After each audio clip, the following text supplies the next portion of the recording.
Good evening बच्चों, good evening everyone. देखिए, सबसे पहले हम लोग रिकॉल करते हैं कि प्रीवियस क्लास में हमने आपसे क्या डिस्कशन किया था, उसको आप याद कीजिए। देखिए, हम लोगों का कल बेसिक डिस्कशन कहाँ कहाँ हुआ, इस बात को समझते हैं।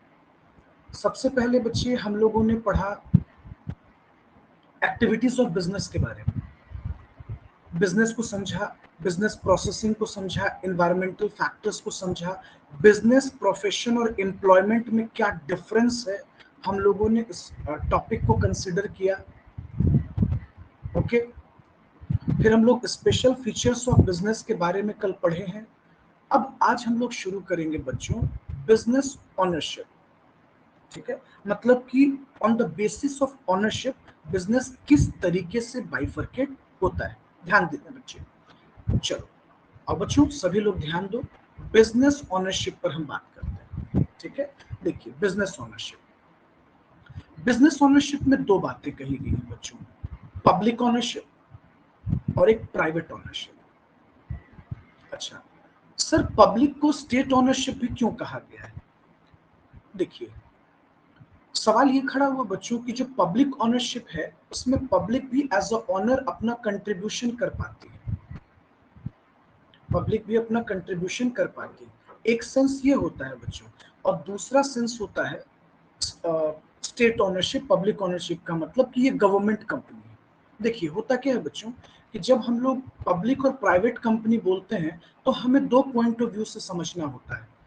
अगर हम बिजनेस के एंगल से बात करेंगे बच्चों, तो पब्लिक का मतलब होता है जिसमें पब्लिक इन्वेस्टमेंट कर सकता है, बिजनेस के एंगल से बात करते हैं। और अगर बच्चों आप इसको इकोनॉमिक्स के एंगल से समझिएगा तो स्टेट, पब्लिक का मतलब होता है गवर्नमेंट कंपनी, प्राइवेट का मतलब होता है जिसमें पब्लिक का इन्वॉल्वमेंट होता है। तो डिपेंड करता है ना सिचुएशन टू सिचुएशन। आइए ध्यान से समझिए, तो एक हमारे पास हो गया स्टेट ओन्ड, दूसरा हो गया प्राइवेट ऑनरशिप।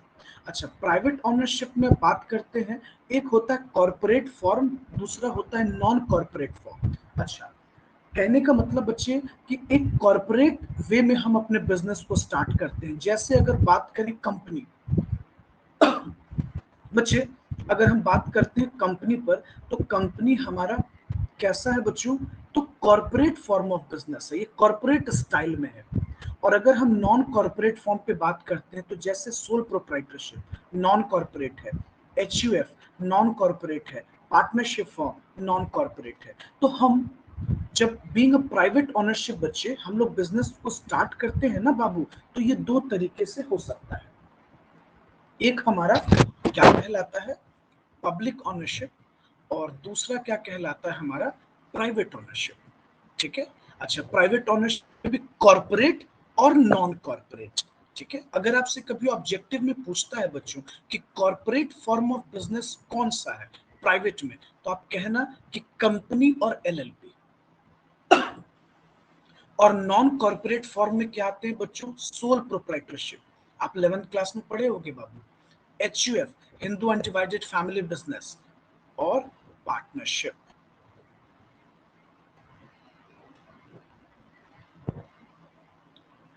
अब हम लोग वन बाय वन देखिए, अब हमारा जो सिलेबस है ना बेटा यहाँ से थोड़ा सा बदलेगा।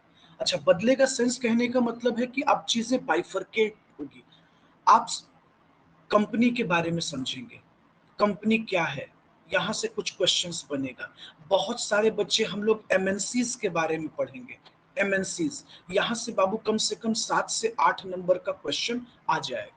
अब तुम सोचोगे सर एमएनसीज में हम लोग क्या पढ़ेंगे, जैसे बच्चे आप पढ़ोगे बहुत सारे एमएनसीज के बारे में, आप पढ़ोगे इनका ईयर ऑफ इनकॉर्पोरेशन क्या है, यहाँ से क्वेश्चन बनेगा, ईयर ऑफ इनकॉर्पोरेशन, ये सब एमएनसीज इनकॉर्पोरेट कब हुई। उसके बाद आपसे कुछ क्वेश्चंस बनेगा कि भाई इस एमएनसीज के एमडी कौन है, चेयरमैन कौन है। उसके बाद बच्चों इसका जो टैगलाइन होता है, इनका जो मिशन होता है उससे सवाल होगा। जैसे आप कभी कभी पढ़िएगा गुड फूड गुड हेल्थ, बच्चों एक स्लोगन होता है, बहुत सारी कंपनी का अपना स्लोगन है। और ये बहुत इंटरेस्टिंग है बाबू, देखने में ये चैप्टर लिटरली बहुत बड़ा होता है, लेकिन आपको हर एक चीज उसमें नहीं जाना है। एग्जाम ओरिएंटेड टॉपिक, जैसे कंपनी इनकॉर्पोरेट कब हुई, अच्छा, कंपनी को कौन सा कोई स्पेसिफिक प्राइस मिल चुका है किसी चीज के लिए, ये आपको समझना है। स्लोगन क्या है कंपनी की, ये जानना है। तो 7 से 8 नंबर सिर्फ कंपनी से आप क्वेश्चन अटेम्प्ट कर पाएंगे। एक चैप्टर आपका होगा, अगर आपने ध्यान दिया होगा बच्चों, ओवरव्यूज ऑफ कंपनी। कभी आपने अगर सिलेबस से ठीक से देखा होगा तो आपको दिखेगा ओवरव्यूज ऑफ कंपनी, वहां ये चीज मेंशन है। खैर, हम लोग डिस्कशन करेंगे। उसके बाद हम लोगों को पढ़ना है एलएलपी के बारे में, limited liability partnership, sole proprietorship, Hindu undivided family business and partnership business. आते हैं, चलिए तो शुरू करते हैं सोल प्रोप्राइटरशिप से। ठीक है, आइए। देखिए बच्चों, एक्चुअली बिजनेस को अगर हम लोग स्टडी करना शुरू करते हैं तो अगर ऑनरशिप के ग्राउंड पर आप पढ़िएगा ना बेटा, तो एक आपका सिंगल ऑनर बिजनेस होता है और एक शेयर्ड या जॉइंट ऑनरशिप बिजनेस होता है। अच्छा सर, सिंगल ऑनरशिप कहने का क्या मतलब है sir, what do you mean by single ownership? बाबू, वैसा business, that form of business जहां सिंगल पर्सन बिजनेस को ऑर्गेनाइज कर रहा है। सोल, सिंगल मतलब बच्चों ये अकेला मालिक है। Organised as a sole proprietor concern कहा जाता है बच्चों। सोल प्रोप्राइटरशिप हमेशा सिंगल ओन्ड बिजनेस होती है, सिंगल ओनरशिप बिजनेस होती है। लेकिन बच्चों, अगर आप बात करेंगे किस पर, जैसे आप बात करते हैं एचयूएफ पर, Hindu undivided family business, partnership business, limited liability business, company और कोऑपरेटिव सोसाइटी, यहाँ कोई एक मालिक थोड़े है बच्चों। आप सोचिए ना बच्चों, कोई एक मालिक नहीं है ना सर, जॉइंट ओनरशिप है। इस बिजनेस में बहुत लोग मालिक हैं और आपको हर किसी की बात को सुनना होगा, समझना होगा, उसके अकॉर्डिंगली डिसीजन लेना होगा। आप सोचो बच्चों, अगर हम लोग एक पार्टनरशिप फॉर्म चलाते तो क्या हमारा अकेले का डिसीजन होता या आपका अकेले का डिसीजन होता? नहीं ना, सब लोग इन्वॉल्व होते ना।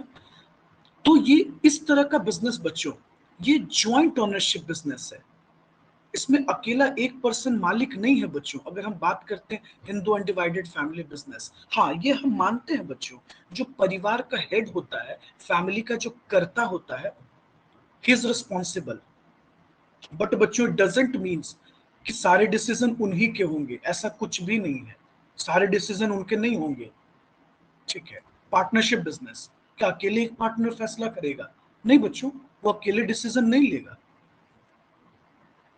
अच्छा, ये तो बच्चों एक सबसे बड़ा डिफरेंस हो गया अगर हम बात करते हैं सिंगल ओनरशिप और state owner, sorry, joint ownership. Sorry.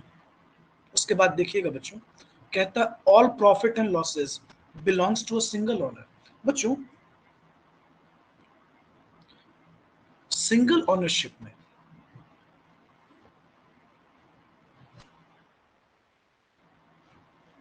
देखो बच्चे, जब सिंगल ओनरशिप बिजनेस हम चलाते हैं ना, अगर हम कोई भी सिंगल ओनरशिप बिजनेस चला रहे हैं, जैसे हम सोल प्रोप्राइटर बिजनेस पे अगर बात करते हैं, कैसे बिजनेस पे बात करते हैं, सोल प्रोप्राइटर बिजनेस पे बात करते हैं। तो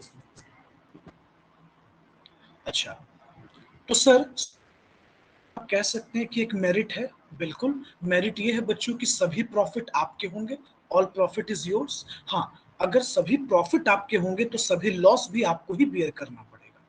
लेकिन बच्चों, अगर हम ज्वाइंट ओनरशिप में बात करते हैं, प्रॉफिट हो या लॉस हो, ये सभी पार्टनर्स के बीच बटेगा बच्चों। जो को पार्टनर होंगे, अच्छा को पार्टनर किसको कहते हैं बच्चे, आपको पता है? एचयूएफ के जो मेंबर्स होते हैं ना, बाय बर्थ जिनका जन्म होता है, उसको को पार्टनर कहते हैं। और पार्टनरशिप में जो पार्टनर्स होंगे वो शेयर करेंगे बच्चों। तो कहने का ये मतलब हुआ बच्चों कि प्रॉफिट और लॉस ज्वाइंट ओनरशिप में बट जाता है। अगर प्रॉफिट बढ़ता है तो साथ में लॉस भी बढ़ता है। उसके बाद देखिए, एक और डिफरेंस कहता है कि सिंगल ओनरशिप हैड एडवांटेज। अच्छा, क्या एडवांटेज है? Personal interest. अच्छा, आप उस तरीके से सभी फैसले ले पाते हैं जो आपके हित में हो। पर्सनल इंटरेस्ट, डिसीजन लेना फास्ट होता है। सोचो बच्चों, आपका एक बिजनेस है, आपको कोई डिसीजन लेना है, क्या आपको किसी से पूछने की जरूरत है? नहीं है। आप किसी से सजेशन लोगे क्या? नहीं लोगे। क्यों नहीं? आपने लगाया।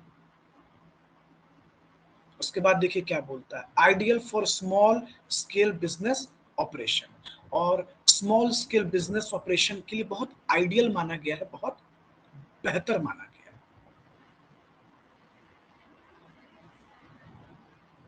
आई बात समझ में? तो क्या कहता है, सिंगल ओनरशिप है। सिंपल बच्चे, सिंगल ओनरशिप है बिजनेस का। अच्छा, अब आते हैं हम लोग शेयर्ड ओनरशिप को समझते हैं। देखिए, shared ownership has advantage of pulling of capital, sharing risk, आप अपना रिस्क शेयर कर सकते हैं, ideal for business growth and large scale operation. अच्छा, अब इसमें एक फायदा है बच्चों। अब फायदा ये है कि पूलिंग ऑफ कैपिटल, बच्चे कैपिटल बढ़ जाता है, हर लोग कंट्रीब्यूशन दे रहे हैं ना, आप कैपिटल बल्क में जमा हो जाता है, रिस्क बढ़ जाता है बच्चों, रिस्क बढ़ जाता है। उसके बाद ideal for business growth, business growth के लिए बहुत सारे आइडियाज जनरेट होते हैं, बहुत सारे सजेशंस आपको मिल पाएंगे बच्चों, आप बहुत बड़े बड़े फैसले और डिसीजंस ले पाते हैं, and large scale operation possible. बच्चे, आप सिंगल ओनरशिप में ऑपरेशन को बड़े बड़े स्केल पे कभी नहीं ले जा सकते। रिलायंस बच्चों कंपनी बनी तभी तो इतनी बड़ी बनी। ज्वाइंट ओनरशिप, बहुत लोगों का इन्वॉल्वमेंट है, तो बच्चे जितने ज्यादा लोग इन्वॉल्व होंगे उतना ज्यादा कैपिटल आएगा, आइडियाज आएगा, सजेशंस आएगा। उसके बाद देखिए बच्चे, अगर हम बात करते हैं डिसएडवांटेज पे, तो कहता है अनलिमिटेड लाइबिलिटी। हाँ, सबसे बड़ी डिसएडवांटेज सिंगल ओनरशिप की अनलिमिटेड हो जाएगी बाबू, पूरी की पूरी लाइबिलिटी आपकी, पूरी की पूरी जिम्मेदारी आपकी, सब आपको अकेले देखना पड़ेगा, ऑल रिस्क आपको बियर करना पड़ेगा। क्यों बियर करना पड़ेगा? क्योंकि आप सिंगल ओनर हो, आपने पूरा प्रॉफिट लिया, तो रिस्क भी आपका, लाइबिलिटी भी आपका। समझ में आ रहा है बच्चों? बोलो।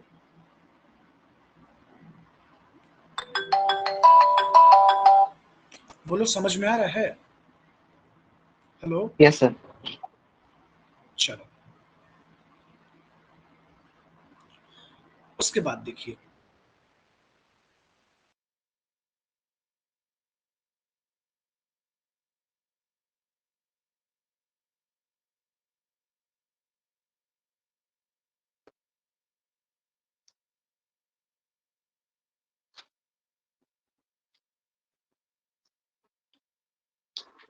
सर आवाज नहीं आ रही है।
आइए,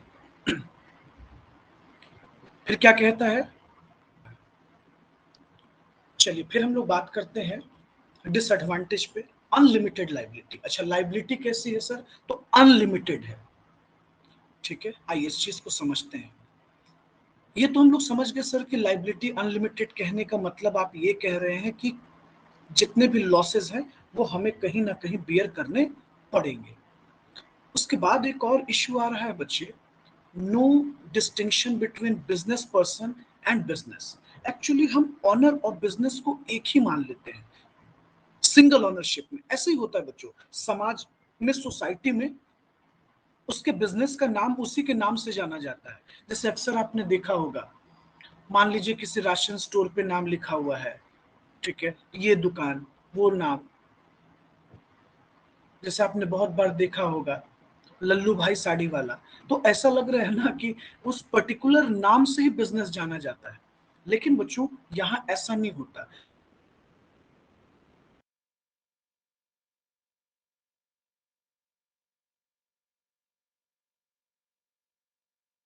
नाम से जाना जाता है बच्चों।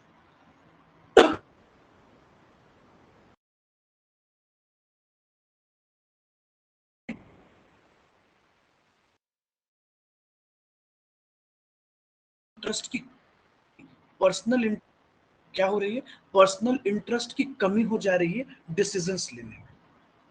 क्यों हो रही है बच्चों? क्योंकि ओनरशिप इतने पार्ट में बटा हुआ है कि लोगों का कभी कभी इंटरेस्ट कम हो जाता है अगर वो किसी और बिजनेस में भी इन्वॉल्व है। एक एग्जांपल लेते हैं बच्चों, मान लो एक पर्सन है, इसने रिलायंस में भी इन्वेस्ट कर रखा है और इसने अपना पर्सनल बिजनेस भी स्टार्ट कर रखा है।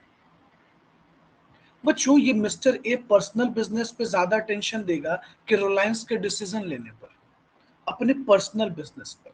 तो ये अक्सर देखा गया है बच्चों की बहुत बार लोगों का पर्सनल इंटरेस्ट कम हो जाता है ज्वाइंट ओनरशिप के केस में, और डिसीजंस लेने में बहुत बार क्या हो जाता है, डिले होता है।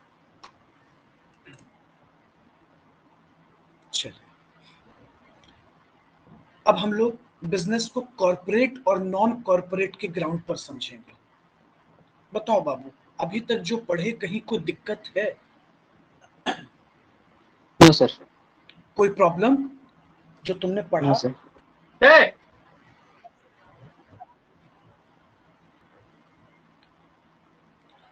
आइए बच्चों, तो बिजनेस में भी organised as corporate and non corporate. तो अब हम लोग दोनों चीजों को समझेंगे, कॉरपोरेट भी समझेंगे और नॉन कॉरपोरेट भी समझेंगे। तो सर अगर बिजनेस कॉरपोरेट वे में है, अच्छा सर बात तो एक ही है ना, बस आप नजरिया बदल कर बात कर रहे हैं। पहले आपने ऑनरशिप के ग्राउंड पर डिफरेंस बताया, अब कॉरपोरेट और नॉन कॉरपोरेट के ग्राउंड पर बता रहे हैं।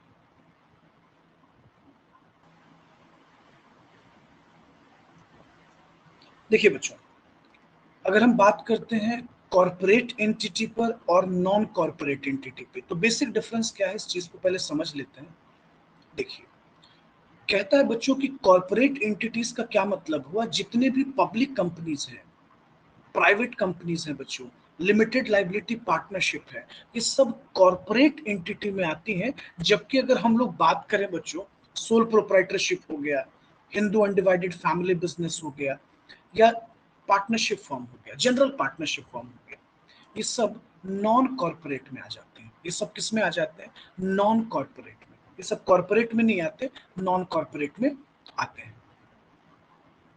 उसके बाद देखिएगा, अगर हम फीचर्स पे बात करें, तो जितने भी कॉरपोरेट एंटिटी है, इनका separation of ownership from management. मतलब कॉरपोरेट एंटिटीज की ये रूल होती है बच्चों की मैनेजमेंट हमेशा ऑनरशिप से अलग होगा। जो मैनेजमेंट होंगे वो हमेशा अलग होंगे, और जो मालिक होंगे वो हमेशा अलग होंगे। ऑनर को मैनेजमेंट में इंटरफेयर नहीं करना है, या उनके डिसीजंस अलग होते हैं और मैनेजरियल पार्ट अलग होता है।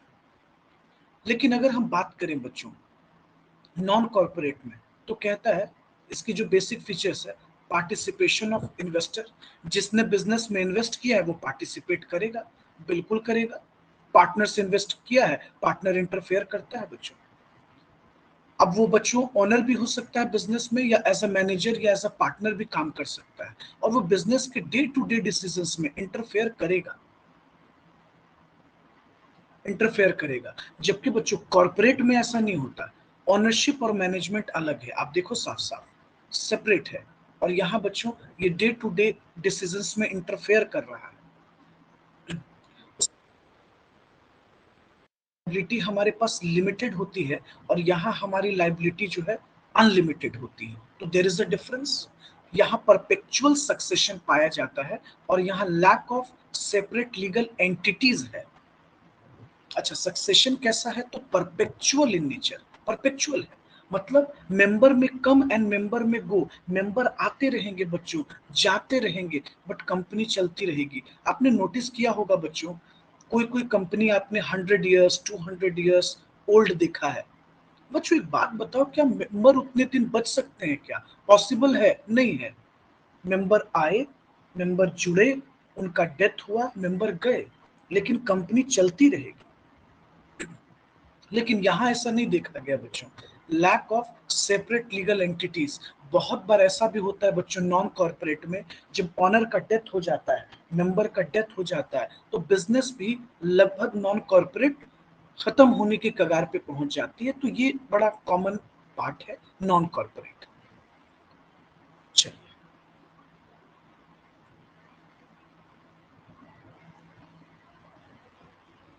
फर्दर समझते हैं। उसके बाद देखिए क्या कह रहा है बच्चों, फिर हम लोग आगे चलते हैं। कहता है business ownership represents a bundle of right. जाहिर सी बात है बच्चों, अगर आप किसी बिजनेस के ऑनर हैं तो आपके पास अधिकार तो है, वो भी बंडल ऑफ राइट्स है, अधिकार है। चलिए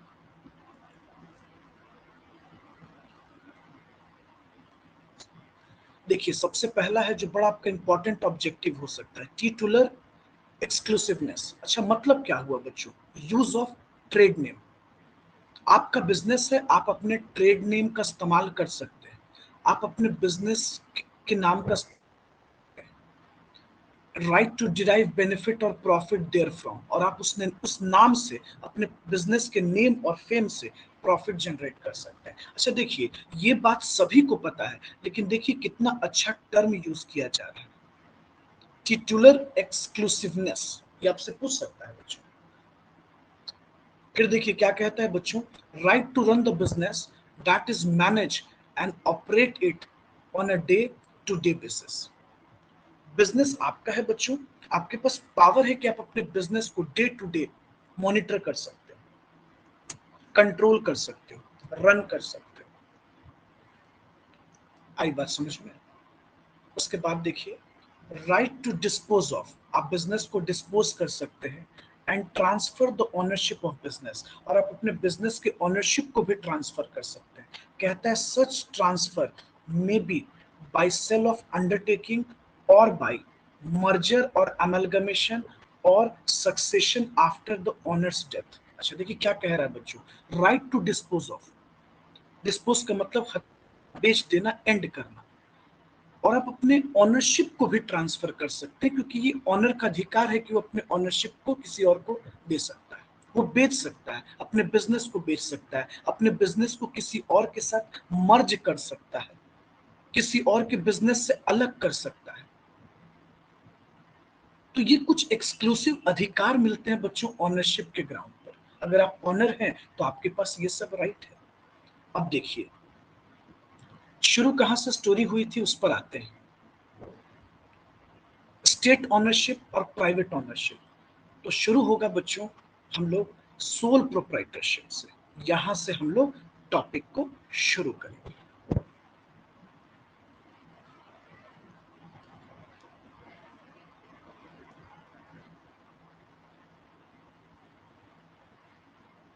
आइए बच्चों,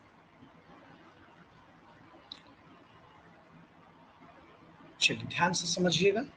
देखिए क्या कहता है बच्चों, form of business organisation based on ownership. सबसे पहला बिजनेस हम लोग क्या शुरू कर रहे हैं पढ़ना, सोल प्रोप्राइटरशिप। अच्छा सोल का मतलब क्या होता है बच्चों? सिंगल, सिंगल, अकेला। अच्छा अभी हम लोग वैसे बिजनेस को पढ़ रहे हैं जो सिंगल है, अकेला, अकेला इन द सेंस मतलब ऑनर।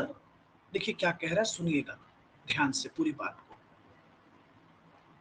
देखिए क्या कहता है बच्चों, a sole proprietorship is a type of enterprise that is owned and run by one natural person. अच्छा बच्चों, ये आर्टिफिशियल पर्सन इसको नहीं चलाएगा, जब भी रन करेगा कोई नेचुरल पर्सन, नेचुरल पर्सन कहने का मतलब बच्चों जैसे आप और हम, जिसका जन्म किसी नेचुरल तरीके से हुआ हो, लॉ और कानून की प्रक्रिया से नहीं हुआ।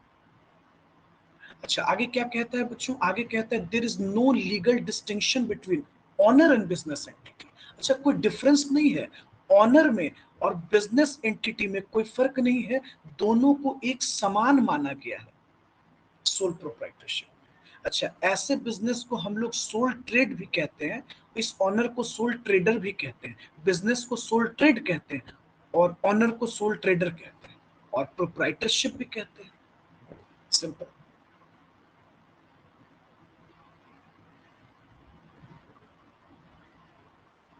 आइए देखिए, इसके सबसे यूनिक फीचर क्या है, ध्यान दीजिएगा। कहता है this form represents business entrepreneurship in the purest sense. अच्छा, क्या इसका मतलब है? देखिए बच्चों, सोल प्रोप्राइटरशिप, जब भी कोई इंसान अपने बिजनेस इंटरप्राइजेस को स्टार्ट करता है, एंटरप्रेन्योरशिप को स्टार्ट करता है, वो जो कर सकता है वही करता है। आपने देखा होगा कि बच्चों किसी पर्सन ने कपड़े का दुकान खोल रखा है, किसी पर्सन ने दवाई की अपनी केमिस्ट रखा है, किसी ने बच्चों ग्रोसरी राशन स्टोर ओपन रखा है। तो ये प्योरेस्ट सेंस है, वो जो कैपेबल है करने में वो कर रहा है बच्चों। इसका मतलब ये एक तरह का सेल्फ एम्प्लॉयमेंट है बच्चों, इंसान खुद को रोजगार दे रहा है। It is a form of business where there is a self employment. क्या चल रहा है यहाँ? सेल्फ एम्प्लॉयमेंट चल रहा है। अच्छा, उसके बाद देखिएगा, एक बहुत इंपॉर्टेंट ऑब्जेक्टिव है। क्या कहता है बच्चों की sole entrepreneur is regarded as economic hero. बच्चों, इनको इकोनॉमिक हीरो माना गया है। अच्छा, क्यों इकोनॉमिक हीरो माना गया पता है बच्चों? क्योंकि ये कहीं ना कहीं इकोनॉमी में अपनी क्रिएटिविटी का इस्तेमाल करते हैं, प्रोडक्शन एक्टिविटीज को प्रमोट करते हैं, इंजेन्युइटी है, ज्यादा से ज्यादा इनोवेशंस करते हैं और रिस्क को कवर किया है।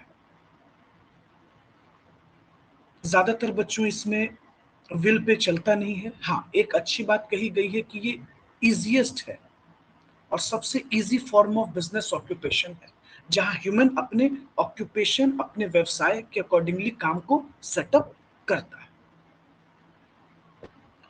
कहता है बच्चों owner is in direct control of all the element and is responsible for finance, डेप्ट एंड लोन।